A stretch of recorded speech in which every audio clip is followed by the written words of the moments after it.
तो स्टार्ट करेंगे question number 11 और क्वेश्चन नंबर जो 11 है वो डायरेक्टली लिंक कर रहा है ओपनिंग एंट्रीज के साथ में। तो ओपनिंग एंट्री का क्वेश्चन स्टार्ट करें उससे पहले हम मीनिंग समझते हैं कि भैया ओपनिंग एंट्री होती क्या है, इसकी जरूरत क्या है और किस तरह से हम हमारे बिजनेस में हमारी बुक्स ऑफ अकाउंट्स स्टार्ट करेंगे। हमारी बुक्स कैसे स्टार्ट करनी है ये हमेशा इस बात पे डिपेंड करता है, ये हमेशा इस बात पे डिपेंड करता है कि जो हमारा बिजनेस है जिसका हम अकाउंट्स का काम कर रहे हैं वो कोई न्यू बिजनेस है या एग्जिस्टिंग बिजनेस है। या तो वो न्यू बिजनेस होगा या पहले से ही कोई रनिंग बिजनेस होगा, एग्जिस्टिंग बिजनेस ऑलरेडी है, रनिंग चल रहा है, या तो हमारा वहां नया अपॉइंटमेंट हुआ है, या बात करेंगे हम नए फाइनेंशियल ईयर की बुक्स ऑफ स्टार्ट करने के लिए न्यू फाइनेंशियल ईयर की बुक्स, न्यू फाइनेंशियल ईयर की एग्जिस्टिंग बिजनेस के अंदर न्यू फाइनेंशियल ईयर जो होगा उसकी बुक्स हमें स्टार्ट कैसे करनी है, पहली एंट्री क्या होने वाली है ये हमें यहां समझना है।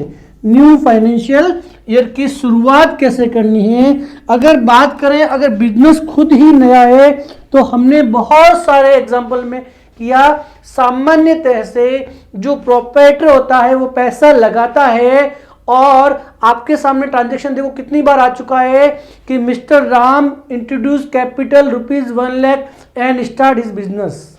ये ट्रांजैक्शन लगभग हर क्वेश्चन के अंदर पहला ट्रांजैक्शन आपको यही मिलता है। तो ये हम 25-30 बार से ज़्यादा आई थिंक रिपीट ऑलरेडी कर चुके हैं। तो अगर न्यू बिजनेस है सामान्यतः जब बिजनेस स्टार्ट होता है प्रोप्राइटर पैसा लगाता है और वहां से आपकी व्यापार की गाड़ी चालू होती है। तो इस ट्रांजैक्शन को हम ऑलरेडी बहुत बार देख चुके हैं तो इसको मैं यहाँ रिपीट नहीं करूँगा। मुझे यहाँ फोकस करना है अगर मेरा एग्जिस्टिंग बिजनेस है। अब एग्जिस्टिंग बिजनेस में दो बातें हो सकती है, उससे कोई फर्क नहीं पड़ता है कि जो पिछला फाइनेंशियल ईयर था, पिछले फाइनेंशियल ईयर में मैं ही उस बिजनेस का अकाउंटेंट था या मेरा as a new accountant appointment हुआ है, उससे फर्क नहीं पड़ता है। मुझे ये देखना है कि जो नया फाइनेंशियल ईयर है, मान लीजिए मुझे ये कहा गया कि भैया जो आप फाइनेंशियल ईयर है 2022 और 23 फाइनेंशियल ईयर 2022-23 इसका मतलब इस फाइनेंशियल की स्टार्ट होने वाली है कब से, इस फाइनेंशियल का स्टार्ट होने वाला है 1 अप्रैल 2022 से। तो ये ऑलरेडी एग्जिस्टिंग बिजनेस है और मेरा अपॉइंटमेंट हुआ है या मुझे स्टार्ट करना है कि भैया फाइनेंशियल ईयर 22-23 की बुक्स स्टार्ट करनी है। तो 1 अप्रैल को सबसे पहला कौन सा ट्रांजैक्शन है जिसको मुझे मेरी बुक्स में रिकॉर्ड करना है, जिसको रिकॉर्ड करके मुझे मेरे जर्नल की शुरुआत करनी है। ये सबसे इंपॉर्टेंट पॉइंट है। तो बात करेंगे अगर आपका एग्जिस्टिंग बिजनेस है, रनिंग बिजनेस है, तो आपको शुरुआत करने के लिए देखो आगे डिटेल में बताएंगे हम आपको। जो हमारे लास्ट फाइनेंशियल स्टेटमेंट थे, जो पिछले फाइनेंशियल स्टेटमेंट थे, उनके नाम क्या क्या मैंने बताया। एक मैंने कहा एक होता है हमारा प्रॉफिट एंड लॉस अकाउंट और एक होती है हमारी बैलेंस शीट। ये मैंने आपको ऑलरेडी बताया कि भैया हमारा अकाउंट्स बनाने का जो अल्टीमेट टारगेट होता है, लास्ट टारगेट होता है और जो मुख्य टारगेट होता है वो होता है हमारे बिजनेस के फाइनेंशियल स्टेटमेंट तैयार करना। और फाइनेंशियल स्टेटमेंट में क्या बनाते हैं, प्रॉफिट एंड लॉस अकाउंट बनाते हैं। मैंने कहा जहां मैं प्रॉफिट एंड लॉस का वर्ड यूज करूं आपको ट्रेडिंग P&L एक साथ ही समझना है, ठीक है ना। तो एक तो होता है P&L बनाना और एक होता है बैलेंस शीट बनाना। तो ये ध्यान रखना है, आगे हालांकि बहुत डिटेल में करेंगे कि P&L profit and loss account के अंदर जितने भी अकाउंट होते हैं वो कभी भी आगे कैरी नहीं किए जाते हैं, वो उसी साल खत्म हो जाते हैं। अब बात करेंगे बैलेंस शीट की। तो यानी कि बैलेंस शीट का मतलब ये हुआ कि वो संपत्तियां और वो जिम्मेदारियां, वो लायबिलिटी जो अकाउंटिंग ईयर के पिछले अकाउंटिंग ईयर की लास्ट डेट को हमारे पास मौजूद थे। तो पिछले अकाउंटिंग ईयर की लास्ट डेट पे जो संपत्तियां मौजूद थी उन्हीं संपत्तियों को और उन्हीं दायित्वों को लेकर हम इस साल की शुरुआत करेंगे। मीनिंग ये हुआ कि नए साल की जो शुरुआत करनी है अकाउंटिंग की, न्यू ईयर के अकाउंटिंग की जो शुरुआत करनी है, आपको पिछले फाइनेंशियल ईयर बात करूंगा। जब मैं फाइनेंशियल ईयर 22-23 की अगर बात करता हूं तो मैं जाऊंगा, पिछला फाइनेंशियल ईयर हो गया मेरा 2021-22 और जो बैलेंस शीट बनी थी वो बनी थी 31/3/2022 की बैलेंस शीट मेरे पास मिलेगी मुझे। तो मुझे शुरुआत इस बैलेंस शीट से करनी है और किस डेट को करनी है, इस डेट को करनी है 31 को। जो मेरा बुक्स ऑफ अकाउंट्स क्लोज हुआ है तो बैलेंस शीट से वो अकाउंट उठाऊंगा और लेके आऊंगा न्यू फाइनेंशियल ईयर की शुरुआत करने के लिए। तो शुरुआत करने के लिए मुझे P&L नहीं चाहिए, आगे डिटेल में समझेंगे। P&L ट्रेडिंग में आने वाला कोई भी अकाउंट आगे कैरी नहीं होता है। आगे कैरी होंगे ओनली हमारी एसेट्स और ओनली हमारी लायबिलिटी जो पाई जाती है बैलेंस शीट के अंदर। तो न्यू फाइनेंशियल ईयर की जो शुरुआत है कभी भी रूटीन ट्रांजैक्शन से नहीं करनी है। पहली जो एंट्री, जर्नल एंट्री होने वाली है वो हमेशा पिछले बैलेंस शीट को पिछले क्लोज्ड अकाउंटिंग ईयर से उठा के न्यू अकाउंटिंग ईयर में लेके आना। तो मैं बात करूंगा बैलेंस शीट की। तो इस पर्टिकुलर ईयर की जो मेरी बैलेंस शीट थी उसका मैं फॉर्मेट एक रफली 3-4 एंट्री दिखा के आपको बताता हूं ताकि आपको और अच्छे से समझ में आए। तो मान लीजिए जो मेरी बैलेंस शीट थी, बैलेंस शीट एज ऑन 31/3/2022, ये मान लीजिए मेरी बैलेंस शीट थी लास्ट ईयर की। अब देखिए बैलेंस शीट में सामान्यतः क्या होता है, बैलेंस शीट में हमारी सबसे पहले फिक्स एसेट्स होती है एसेट साइड के अंदर। तो मान लीजिए एक मशीनरी है, मान लीजिए मैं बहुत सिंपल एग्जांपल ले रहा हूं, 1 लाख रुपीज का आपका फर्नीचर है 50,000 रुपीज का, आपका फर्नीचर है 50,000 रुपीज का। उसके बाद में आपके पास क्लोजिंग जो स्टॉक था वो अगेन 50,000 रुपीज का। मैं बहुत सिंपल एग्जांपल ले रहा हूं ताकि आपको आराम से समझ में आए कि हमें इसकी शुरुआत कैसे करनी है। ये हमारा स्टॉक हो गया। मान लीजिए डेटर्स के अंदर 5 या 6 आदमी हैं, उनके नाम आएंगे हमेशा। डेटर्स तो हेडिंग हो गई, ABC कोई नाम होंगे मान लीजिए। तो डेटर्स में मान लीजिए एक ही आदमी था मिस्टर A, वो मान लीजिए अगेन 1 लाख रुपीज का है। आपके बैंक में जो बैलेंस है और आपके जो नकद में बैलेंस है वो मान लीजिए, बैंक में बैलेंस मान लीजिए 50,000 रुपये और कैश का जो बैलेंस है वो भी मान लीजिए 50,000 रुपये। ये बहुत सिंपल एग्जांपल हो गया। ये मेरी एसेट्स की टोटल हो गई और हमने कहा जो हमारी एसेट्स की टोटल होती है वही लायबिलिटी की होती है। तो लायबिलिटी में क्या है, पहले एसेट्स की टोटल मार देते हैं, देखते कितनी हुई है। 1 लाख 50,000 अगेन 1 लाख। बहुत सिंपल एग्जांपल रखा है, 50,000 और 50,000 मतलब टोटल हो गया 4 लाख रुपीज। ये जो मेरी एसेट्स की टोटल है वो 4 लाख रुपीज हो गया। लायबिलिटी में सामान्यतः आपको कैपिटल मिलेगी, कैपिटल के साथ साथ आपको मान लीजिए कोई लोन ले रखा है आपने, तो ये जो लोन अकाउंट है मान लीजिए ये 2 लाख रुपीज हो गया। मिस्टर एक्स है कोई क्रेडिटर, मान लीजिए ये कोई क्रेडिटर वाला ग्रुप है जो आपसे पैसे मांगता है, ये मान लीजिए फिर से 50,000 रुपये मान लीजिए। ओके, तो ये हो गया 2,50,000 और कैपिटल हो गई आपकी माइनस 2,50,000, मतलब ये हो गया 1,50,000 आपकी कैपिटल हो गई। ये सामान्य बैलेंस शीट पिछले साल की आपको दिखाई देगी। ये कब की बैलेंस शीट है, बैलेंस शीट है एज ऑन 31/3/2022। मैंने कहा हमारा काम स्टार्ट हो रहा है फाइनेंशियल ईयर 22-23, यानी कि 1 अप्रैल से हमारा फाइनेंशियल ईयर स्टार्ट होने वाला है। तो मेरी जर्नल में सबसे पहली एंट्री जो आएगी वो मेरी प्रीवियस ईयर की बैलेंस शीट से आएगी। मेरी जर्नल में जो एंट्री आने वाली है वो मेरे प्रीवियस ईयर की क्लोजिंग बैलेंस शीट से आएगी। तो शुरुआत कहाँ से होनी, देखिए सबसे पहला जो ट्रांजैक्शन है हमारा वो हमेशा ध्यान रखिए क्या होगा। जो भी हमारी एसेट्स है, जो भी हमारी एसेट्स है, ये जर्नल के अंदर आप उसे डेबिट कर दीजिए। जो भी हमारी एसेट्स है, जो हमारा जर्नल है, उस जर्नल के अंदर जितनी भी हमारी एसेट्स है उन्हें आपको डेबिट करना है और लायबिलिटी साइड को क्रेडिट करना है। हालांकि हम ये देखते हैं ड्यूल अकाउंटिंग ऑफ सिस्टम के अंदर कि जितना अमाउंट डेबिट होता है उसके अगेंस्ट में क्रेडिट भी होना चाहिए। देखिए 4 लाख डेबिट होगा और 4 लाख क्रेडिट होगा, पर सामने काउंटर में एक दूसरे का अकाउंट नहीं आएगा। यहां पे इन सभी को डेबिट करना है, यही हमारी ओपनिंग एंट्री हो गई। पहली एंट्री जो होती है वो होती है पिछले ईयर की बैलेंस शीट को इस साल में एज इट इज लाना। इसका लाने का तरीका क्या है, ये जो मेरी एसेट्स है, इन एसेट्स को मैं सीधा डेबिट कर दूंगा, इसे मैं क्रेडिट करूंगा मेरे जर्नल के अंदर। तो मैं मेरा जर्नल का एक फॉर्मेट बना देता हूं, पहले उसके अंदर समझने की कोशिश करते हैं। तो जो मेरा जर्नल है, देखिए इसको मैं थोड़ा सा छोटा कर देता हूं ताकि मुझे दिखता रहे कि भी मैंने क्या लिखा है। चलिए ये मेरा हो गया। अब मैं बनाऊंगा जर्नल, तो मैं इसका फॉर्मेट बनाता हूं जर्नल का अच्छे से एक बार के लिए।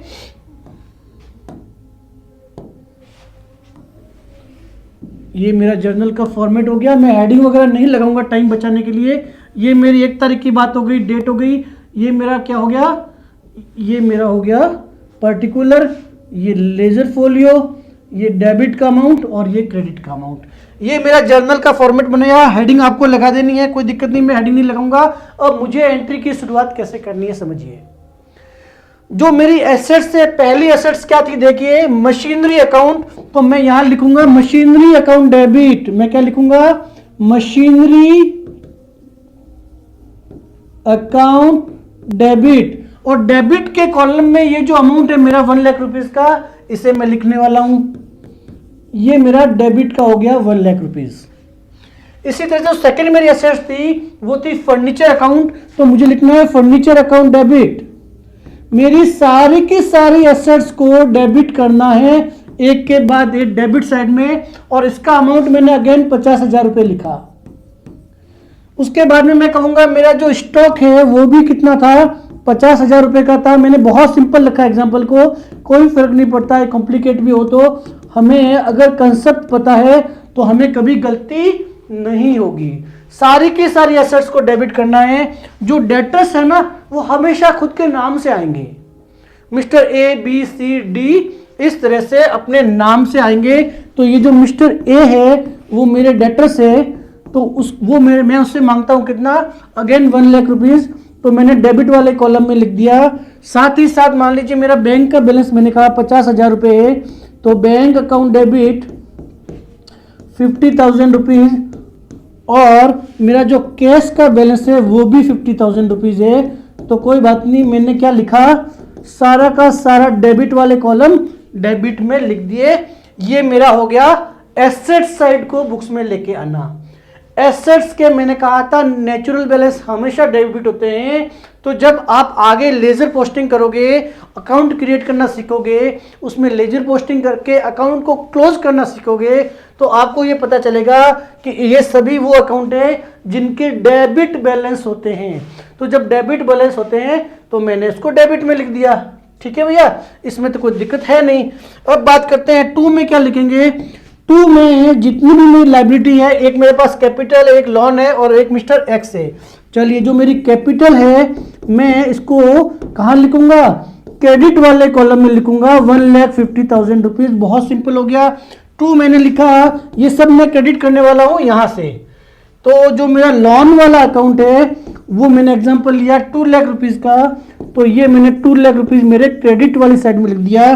साथ ही साथ मान लीजिए मिस्टर एक्स जो था वो मेरा क्रेडिटर था, तो मिस्टर एक्स का जो अकाउंट है वो मेरा 50,000 रुपीज मैंने लिख दिया। ये मेरी डेबिट और क्रेडिट साइड बराबर हो गई है।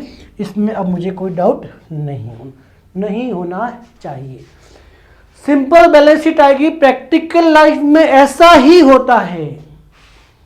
आपके जो क्वेश्चन के अंदर कुछ मिसिंग फिगर है वो आपके एग्जामिनेशन पॉइंट ऑफ व्यू से आपको याद रखना है। इन प्रैक्टिकल लाइफ कुछ फिगर मिसिंग नहीं होता है। आपके सामने सीधी सीधी बैलेंस शीट होगी, सारे फिगर डेबिट कर दीजिए, सारे क्रेडिट कर दीजिए, नरेशन लिख दीजिए बीइंग ओपनिंग एंट्री पास, बस बीइंग ओपनिंग एंट्री पास। और ओपनिंग एंट्री लिखते समय ध्यान ये रखना है कि डेबिट के बराबर ही क्रेडिट हो जाना चाहिए। अब इस एंट्री की लेजर पोस्टिंग करते समय सामान्य लेजर पोस्टिंग से कुछ अलग शब्दों का प्रयोग किया जाएगा। वो कैसे करना है वो अगले चैप्टर में समझाएंगे। यहां पे आप ये समझिए सिंपल कि सारी एसेट्स को डेबिट करना है और सारी लायबिलिटी को क्रेडिट करना है। जोड़ मार दीजिए, सिर्फ इतना ध्यान रखिए कि भैया इस जोड़ में गलती नहीं होनी चाहिए। नरेशन लिखेंगे बीइंग ओपनिंग एंट्री पास, ट्रांजैक्शन की डेट लिखेंगे और उसके बाद में आपको अपने रूटीन ट्रांजैक्शन चालू करने हैं। जर्नल में पहली एंट्री तो ये ही करनी है, नहीं करने की गलती डायरेक्ट जर्नल में अदर ट्रांजैक्शन को रिकॉर्ड करने की गलती हमें नहीं करनी है। ये यहां तक समझ लिए। मैंने कहा प्रैक्टिकल लाइफ में ऐसे ही होता है। अब बात करेंगे आपके एग्जामिनेशन पॉइंट ऑफ व्यू से वो आपको कैसे कंफ्यूज करेगा, उस बात को समझते हैं। तो मेरी जो बैलेंस शीट है मैं इसको फिर से लेके आ जाता हूं। ये मेरी बैलेंस शीट आ गई। देखिए आपके क्वेश्चन में ये होगा, देखिए मैं सिर्फ आपके एग्जामिनेशन पॉइंट ऑफ व्यू से बता रहा हूं। आपके क्वेश्चन में ऐसे होगा कि हमेशा एसेट्स की और लायबिलिटी के अमाउंट दिए हुए होंगे। एसेट्स और लायबिलिटी के अमाउंट दिए हुए होंगे और अमाउंट देते समय क्या होगा कि या तो एसेट्स ज्यादा होगी या लायबिलिटी ज्यादा होगी। क्वेश्चन के अंदर आपको बहुत सारी एसेट्स दे रखी होगी, आप उनकी टोटल करोगे। अब मैं यहां पे देखिए चेंज करता हूं।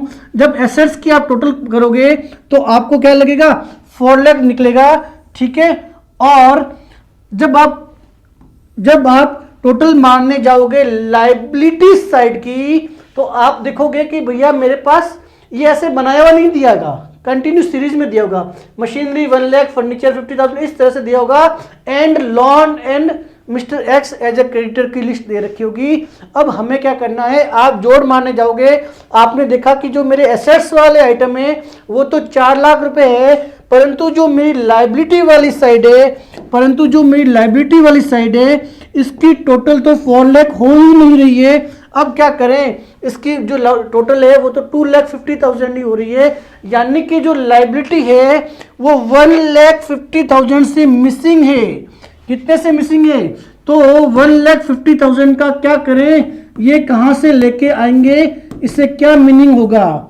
मीनिंग ये हुआ, देखिए समझिएगा कि मुझे पता है कि मेरे एसेट्स के बराबर ही मेरी हमेशा लायबिलिटी होती है। और अगर आपकी लायबिलिटी साइड कम दिखाई दे रही है तो आपको बैलेंसिंग फिगर जो है वो खुद को एज्यूम करना है। और लायबिलिटी साइड अगर कम है तो ये फिगर हमेशा क्या होगा, कैपिटल होगा। आप ये गलती मत कर देना कि एसेट्स को 4 लाख रुपए कर दिया और लायबिलिटी को 2,50,000 रुपीज करके आपने एंट्री पास कर दी। ये आप गलती कभी मत करना। आप ये मानिए कि एग्जामिनर ये चाह रहा है कि आपको पता होना चाहिए कि भी सामान्यतः अगर ये सारी चीजें दे रखी है और लायबिलिटी अगर 2.5 लाख है तो डिफरेंस अमाउंट कौन सा होना चाहिए, वो आपका कॉमन सेंस चेक कर रहा है। तो हमें ये एज्यूम करना है कि भाई अगर लायबिलिटी साइड हमारी डाउन है, हमारी लायबिलिटी साइड कम है, तो वो हमारे कैपिटल का फिगर है। ये बहुत ही सिंपल बात है। कई बार ऐसा हो सकता है कि जो लायबिलिटी वाला फिगर है वो तो सही दे रखा है, यानी कि इस एग्जांपल में मकली सिचुएशन नंबर 2 पकड़ रहा हूं मैं भी। सिचुएशन नंबर 2 में क्या हुआ, देखिए सिचुएशन नंबर 2 में कैपिटल का बैलेंस तो दे रखा है 1,50,000 रुपीज, यानी कि ये जोड़ आपको 4 लाख मिल गई, इसमें कोई दिक्कत नहीं। अब जब आप एसेट्स की टोटल करने गए तो अभी आपको जो टोटल है वो मिसिंग है, मान लीजिए ये हो गई। यानी कि अब आप टोटल करने गए तो आपको सिर्फ 3 लाख ही मिल रहा है। अब क्या करें, यानी कि ये वैसी सिचुएशन हो गई जहां पे आपकी लाइबिलिटी तो 4 लाख रुपए है, पर जो एसेट्स उन्होंने दे रखी है उसकी टोटल केवल 3 लाख रुपए है। तो ये 1 लाख रुपए डिफरेंस कहां ट्रीट करें, बात समझना। पहले एग्जांपल में लाइबिलिटी साइड उन्होंने कम दे रखी थी, तो हमें मिसिंग फिगर मानना है क्या, अगर लाइबिलिटी साइड कम मान रखा है हमें मिसिंग फिगर कैपिटल मानना है। इसी तरह से अगर लाइबिलिटी ज्यादा दे रखी है और एसेट्स की टोटल कम हो रही है, ऐसी स्थिति में जो बैलेंसिंग फिगर होगा वो हमें गुडविल समझना है हमारे बिजनेस की, वो हमारे बिजनेस की गुडविल होगी। ये हमेशा आपको ध्यान रखना है, मन से एज्यूम करना है बैलेंसिंग फिगर। तो मीनिंग क्या हुआ कि क्वेश्चन स्टार्ट करें उससे पहले आपको एक रफ पेपर पे कैलकुलेट करना है। रफ पेपर पे कैलकुलेट करके ये चेक करना है कि क्वेश्चन में जो इंफॉर्मेशन दे रखी है उसके अंदर मेरी एसेट्स और लायबिलिटी बराबर है या नहीं है। अगर है तो बहुत अच्छी बात है, सारी एसेट्स को डेबिट कर दीजिए, सारी लायबिलिटी को क्रेडिट कर दीजिए। परंतु लायबिलिटी साइड अगर कम है आपको एज्यूम करना है ये कैपिटल है, एसेट साइड कम है आपको ये एज्यूम करना है कि भैया ये गुडविल की बात कर रहा है। तो ये स्पेसिफिकली आपको ध्यान रखना है। तो अब मैं बात करूंगा, अगर इसी बात को मैं शॉर्टकट में नोट्स के फॉर्म में लिखना चाहूंगा तो मैं ये कहूंगा कि भैया जो मेरे ओपनिंग एंट्रीज में कर रहा हूं, जो मैं ओपनिंग एंट्रीज कर रहा हूं यहां पे अगर जो मेरी लायबिलिटी साइड है, liability side is lower than assets, या सिंपल भाषा में कहूं जो मेरी लायबिलिटी साइड है यहां पे कुछ बैलेंसिंग फिगर है, इसको याद नहीं रखोगे तो भी चलेगा। लायबिलिटी साइड है वहां कुछ बैलेंसिंग फिगर है वो कम पड़ रहा है, तो ऐसी स्थिति में मैं उस अकाउंट को ट्रीट करूंगा, कौन सा अकाउंट, मेरी कैपिटल का अकाउंट ट्रीट करूंगा। हमेशा ध्यान रखना मेरा कैपिटल अकाउंट ट्रीट करके उस बैलेंसिंग फिगर को डाल के जाना है। इसी तरह से अगर मेरी एसेट्स की बात करूंगा, अगर मेरी एसेट्स की जो साइड है यहां पे मीनिंग ये होगा my asset side is lower than asset side, asset side जो है, एसेट साइड जो है वो कम है किससे, मेरी लायबिलिटी से। सिंपल मीनिंग समझना चाहूं कि मेरी एसेट साइड के अंदर कुछ बैलेंसिंग फिगर आ रहा है, तो ऐसी स्थिति में जिस अकाउंट को मुझे मेरे मन से एज्यूम करना है वो अकाउंट कौन सा हो गया, वो हो गया मेरा कौन सा, गुडविल अकाउंट। अब गुडविल क्या होती है ये डिटेल्ड में आपको बाद में बताएंगे, फिलहाल याद रखिए ऐसी स्थिति में एग्जामिनर ये चाहता है कि भैया बताओ मिसिंग फिगर एसेट्स का किस में जाएगा, ये जाएगा हमारी गुडविल में। ये गुडविल का मीनिंग क्या होता है इसकी डिटेल्ड वर्किंग आगे हम करेंगे जब इसका राइट प्लेस आएगा, फिलहाल सिर्फ फिल इन द ब्लैंक्स करेंगे। और अब मैं जल्दी से बढ़ जाऊंगा क्वेश्चन नंबर 11। चलिए स्टार्ट करते हैं क्वेश्चन नंबर 11। और क्वेश्चन नंबर जो 11 है मैंने कहा डायरेक्टली बात करता है ओपनिंग एंट्री की। तो जब भी आपके सामने ओपनिंग एंट्री से रिलेटेड अगर कोई भी ट्रांजैक्शन आ जाता है, कोई भी क्वेश्चन आ जाता है, तो एक बार आप एसेट्स की और लायबिलिटी की टोटल रफ में कर लीजिए और चेक कीजिए कि कौन सा फिगर मिसिंग है। तो यहां पे देखिए बात कर रहा है कि भैया बुक्स ऑफ अकाउंट्स ऑफ आनंद की, बुक्स ऑफ आनंद स्टोर्स की बुक्स ऑफ अकाउंट्स आपको रेडी करनी है और ओपनिंग एंट्री कीजिए।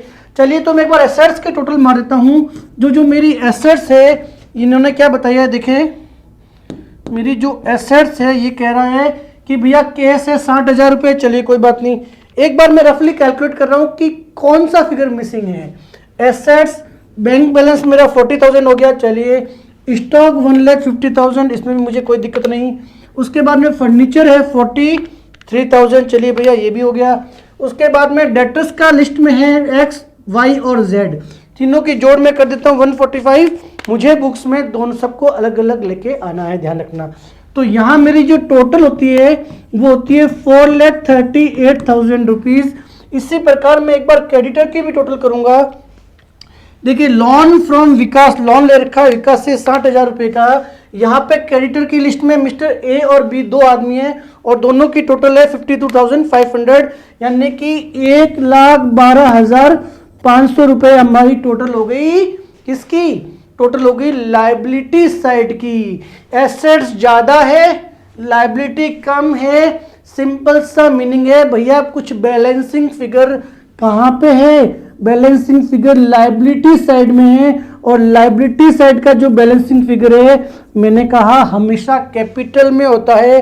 कितना हो जाएगा? 438 अगर माइनस करूं तो 3,25,500 बैलेंसिंग फिगर आएगा कैपिटल के अंदर। तो जल्दी से मैं इस ट्रांजैक्शन को रिकॉर्ड कर लेता हूं और करेंगे हम पास जर्नल एंट्री। चलिए यहां तक लिख देता हूं, क्योंकि मेरे लिए अभी ये फिगर्स लाना बहुत मुश्किल हो जाएगा। चलिए कोई बात नहीं, कोशिश करते हैं जितना स्पेस अवेलेबल है उसमें काम करने के लिए। चलिए आते हैं, सारी एसेट्स को डेबिट करना है। तो सबसे पहला जो मेरा काम है उसमें मैं क्या लिखूंगा? Cash account debit. मैं थोड़ा फॉन्ट साइज छोटा रखूंगा यहाँ पे। कैश अकाउंट डेबिट, मैंने अभी आपको फॉर्मेट ऑलरेडी बताया है, 60,000 रुपीज में लिखूंगा डेबिट साइड के अंदर। फिर मैंने बैंक अकाउंट लिखना है। बैंक अकाउंट डेबिट, ये भी मुझे 40,000 रुपये। चलिए ये भी लिख लीजिए। ये सारे डेबिट के कॉलम में लिखा है। अभी मैंने आपको ऑलरेडी फॉर्मेट प्रीवियस एग्जांपल में बता दीजिए, आपको प्रॉपर फॉर्मेट में लिखना है। ये मेरा हो गया, ये मेरा हो गया। स्टॉक जो है उसको भी मैं बुक्स में लेके आऊंगा। तो मेरा स्टॉक अकाउंट डेबिट जो है वो कितना हो गया? 1,50,000 रुपीज। चलिए भैया इसको भी मैं बुक्स में लेके आ जाता हूँ। उसके बाद में बात करेंगे फर्नीचर फिक्स एसेट्स की बात करेंगे, उसे भी बुक्स में लेके आ जाइए। चलिए furniture account debit, furniture account debit, और यहाँ पे मेरे पास कितना फिगर है? 43,000 रुपीज। ये मैंने 43,000 लिख दिया डेबिट वाले कॉलम के अंदर। बाद में बात करेंगे डेटर्स के अंदर। डेटर्स के अंदर आपको जोड़ करके कभी नहीं लिखना है, आपको हमेशा नाम से लिखने हैं, क्योंकि इसके आधार पर ही, इस ओपनिंग एंट्री के बेस पे ही आपके नए लेजर क्रिएट होंगे, सॉरी लेजर में नए अकाउंट क्रिएट होंगे। तो सबके अलग अलग नाम लिखने हैं। Mister X account debit, mister Y account debit और मिस्टर जेड अकाउंट डेबिट। तीनों में फिगर कितना है वो लिख लीजिए अलग अलग। देखिए यहां पे है 35 डेबिट हो गया, 50,000 रुपये, 50,000 भी डेबिट हो गया। चलिए ये भी लिख दिया मैंने। और फिर 60,000 रुपीज, ये मेरे डेबिट वाले कॉलम हो गए जो मुझे रिकॉर्ड करने हैं। अब बात करूंगा मैं 2 में क्या लिखना है मुझे। 2 के अंदर मैं लाइबिलिटी में लिखूंगा loan from Vikas, 2 loan from Vikas, 2 mister A, 2 mister B, और बैलेंसिंग फिगर जाएगा कैपिटल में। तो मैं ये वाला पोर्शन है इसको आप नोट डाउन कर लीजिए जल्दी से, और मैं कर लेता हूं 2 वाले फिगर नोट डाउन। तो 2 में मैं लिखूंगा, 2 में लिखूंगा लोन फ्रॉम विकास, इसका जो अमाउंट है वो है 60,000 रुपीज। चलिए सी आप क्रेडिट वाले कॉलम में लिखिए। 2 आपने क्या लिखा? क्रेडिटर्स है, कौन कौन है? ए और बी, दोनों को खुद के नाम से आना है। तो जो मिस्टर ए है और जो मिस्टर ए है और जो मिस्टर बी है ये क्रेडिट में जाएंगे 22,500, साथ ही साथ बी जो है वो जाएगा 30,000 रुपीज। जहां जो फिगर है वो जल्दी से लिख लीजिए। अब बात करते हैं बैलेंसिंग फिगर।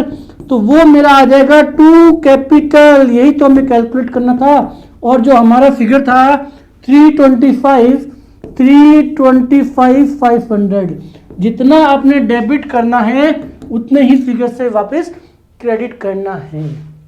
इसी एग्जांपल में मैंने कहा अगर आपकी यहाँ पे लायबिलिटी ज़्यादा होती, एसेट्स कम होती, तो ऐसी स्थिति में मान लीजिए इसकी जो टोटल है, यहाँ पे जो कैपिटल है वो कुछ बैलेंस दे रखा होता 5 लाख रुपीज। तो अब हमारी क्या हुई? लायबिलिटी ज़्यादा हो गई, सॉरी एसेट्स कम हो गई और लायबिलिटी ज़्यादा हो गई। तो यहाँ पे वो जो बैलेंसिंग फिगर है वो आपको कहाँ डालना है? गुडविल में डाल के हुए ट्रीट करना है। ये हो गई हमारी ओपनिंग एंट्री। नरेशन क्या लिखोगे? बीइंग ओपनिंग एंट्री पास। नरेशन क्या लिखोगे? Being opening entries pass. बस ये हो गया। आगे जब हम समझेंगे कि जब इन इस ट्रांजैक्शन की लेजर पोस्टिंग करेंगे तो सामान्यतः से जिस वे से किया जाता है लेजर पोस्टिंग, उसको यहाँ वैसा नहीं रिकॉर्ड करेंगे, उसका तरीका थोड़ा हटके है। जो पहला फिगर आएगा वो टू बैलेंस सीडी या बैलेंस बीडी, इनका मीनिंग क्या होता है, किस तरह से ट्रीट करना है, यानी कि लेजर पोस्टिंग करते समय विशेष रूप से ओपनिंग एंट्री के ट्रांजैक्शन को रिकॉर्ड करते समय आपको कुछ ध्यान देना है, कुछ अलग शब्दों का प्रयोग करना है, वो हम अगले चैप्टर में डिटेल में करेंगे। तो इस तरह से हमारा कंप्लीट हुआ रिकॉर्डिंग या कह दीजिए accounting treatment for opening entries.